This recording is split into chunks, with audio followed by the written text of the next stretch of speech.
on va réaliser le dosage du phosphore des nucléotides par la réaction d'Ames et Dubin. Alors pour cela, on a besoin de l'étalon KH2PE4, le MgNO3, une solution de sulfite de sodium, une solution d'hydroquinone et la solution de nucléotides qui est de concentration inconnue. Pour cela, on a préparé différents tubes de 0 jusqu'au 5, 2 tubes pour la solution de nucléotides inconnus. Premièrement, on va mettre 3 ml d'eau dans le tube numéro 0, 2,7 ml d'eau dans le tube numéro 1,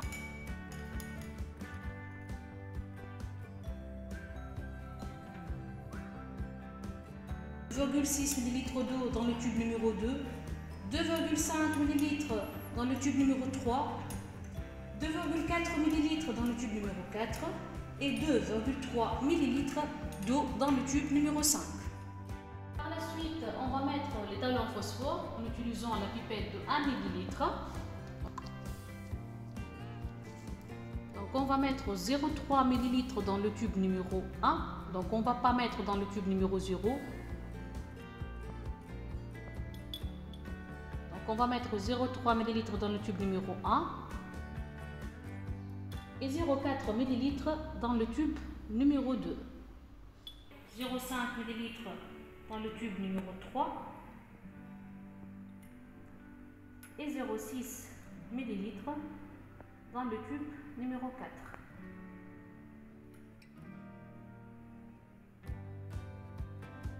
Dans le tube numéro 5, donc on va mettre 0,7.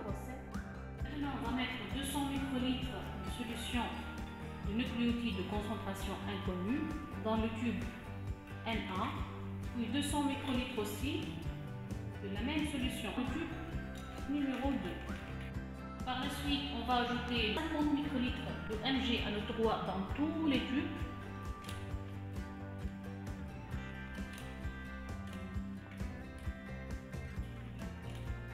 Utiliser le bac benzène, donc on va ouvrir le robinet, allumer le bac benzène, donc on réduit très finement la flamme pour qu'on chauffe très doucement au début pour éviter les projections, donc jusqu'à ce que la solution soit complètement évaporée. Donc on commence très doucement pour éviter les projections.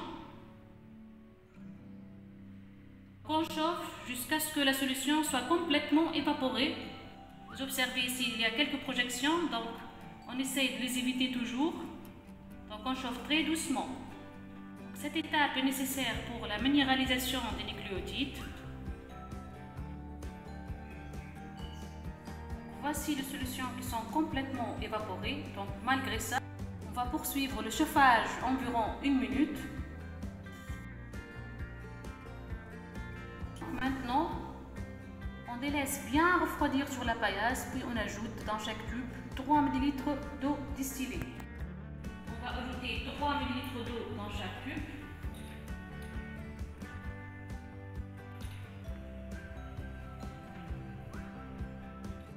Maintenant, on va ajouter dans les 8 tubes 1,5 ml de TCA qui est sous la hotte. Donc déjà, ici, le volume est réglé à 1,5 ml. Donc juste on prend les tubes, on va mettre 1,5 ml dans chaque tube. C'est pour l'hydrolyse acide de structure pyrophosphate. Donc on va commencer par le tube 0. Donc juste on remonte, puis on appuie dessus pour avoir le 1,5 ml. On va agiter le tube. On va ajouter chaque tube.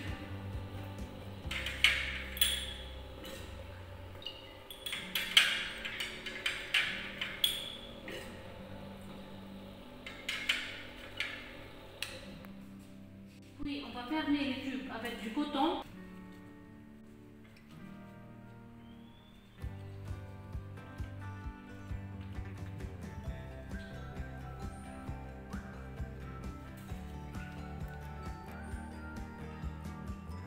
On va porter les tubes dans un bain-marie bouillant pendant 15 minutes.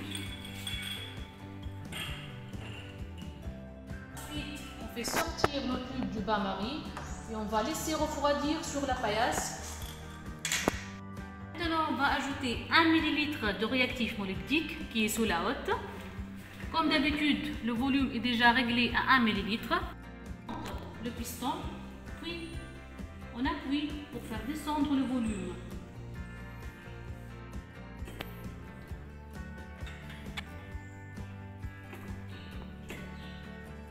On va ajouter par la suite 1 ml de solution d'hydroquinone dans tous les tubes.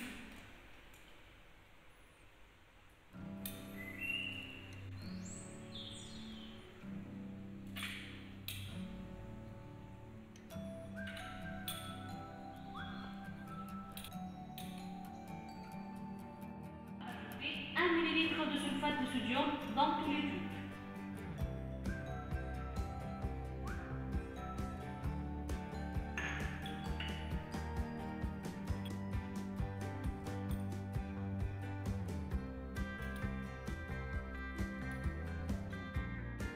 On mélange par la suite par le vortex.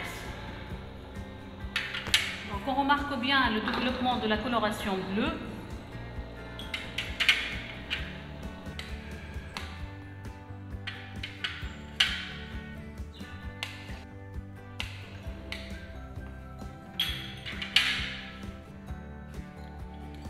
On laisse reposer pendant 15 minutes. Maintenant, on va lire la densité optique à 700 nanomètres. On va régler la longueur d'onde à 700 nanomètres. On va remonter la flèche jusqu'à 700 nanomètres.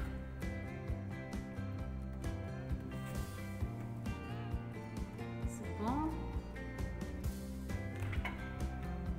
Maintenant, on va faire le réglage avec le tube 0. Donc,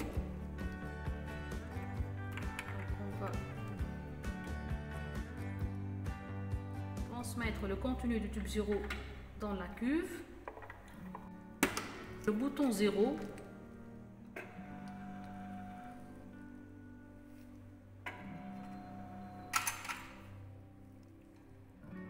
C'est bon, donc l'absorbant c'est 0.